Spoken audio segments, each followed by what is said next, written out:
The year is 2028. The world watches Ukraine.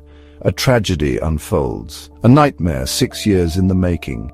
Russia's invasion, launched in 2022, has become a bloody quagmire. Putin's dream of a swift victory is long dead. His forces are depleted, his economy crippled by sanctions. Whispers of dissent and instability plague Moscow. The bear is wounded, backed into a corner, but cornered animals are the most dangerous. Putin, his grip on power slipping, sees only one way out. He believes the West is weak, decadent, unwilling to risk annihilation for a distant land. He will test their resolve with fire and fury, unlike any seen since 1945. Military analysts pore over satellite images, their faces grim.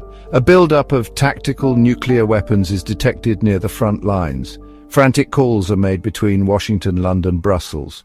But the transatlantic alliance, once a bulwark against tyranny, is fractured. America, withdrawn into isolationism, offers only unhelpful rhetoric. Europe, divided and hesitant, dithers. The world holds its breath. The doomsday clock ticks ever closer to midnight.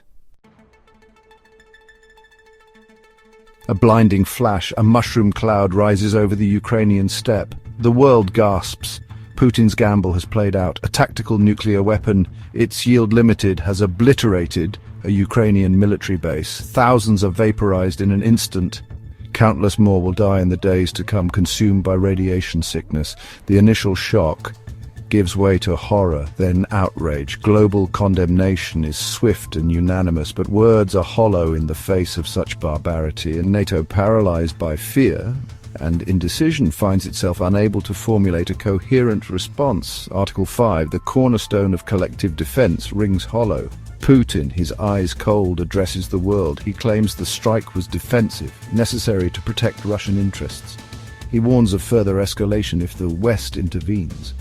His words carry the weight of madness, the chilling logic of a mind unmoored from reality.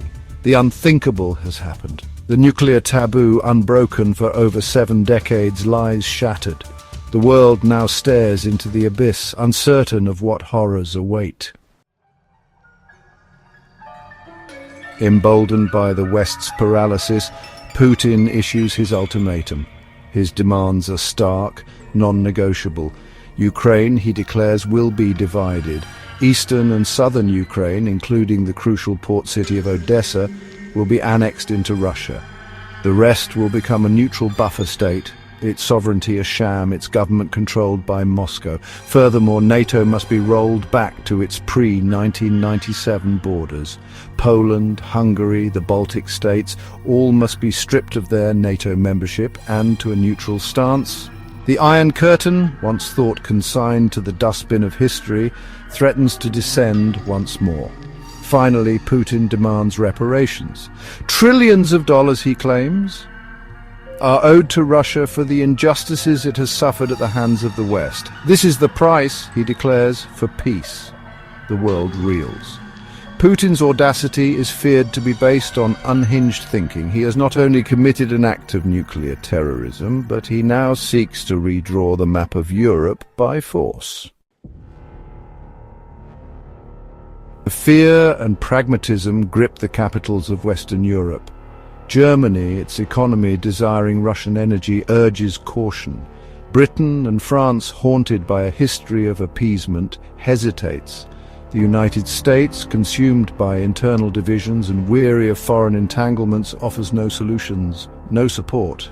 In a move that will live in infamy, the West acquiesces. They abandon Ukraine and Eastern Europe to their fate. NATO, toothless and broken, stands aside as Russian tanks roll in. The dream of a Europe whole and free, forged in the aftermath of the Cold War, lies in ruins. The consequences of this betrayal will resonate for generations. The global order, already fragile, is shattered.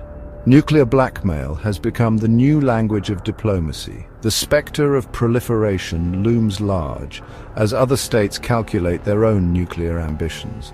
The world has entered a new age, one defined by fear, uncertainty, and the ever-present threat of nuclear annihilation. The ghosts of Hiroshima and Nagasaki, once distant reminders of humanity's capacity for self-destruction, have returned to haunt Europe. And in the ashes of Ukraine, a chilling truth emerges. The unthinkable, once done, becomes probable. The future is uncertain, but one thing is clear: the world will never be the same.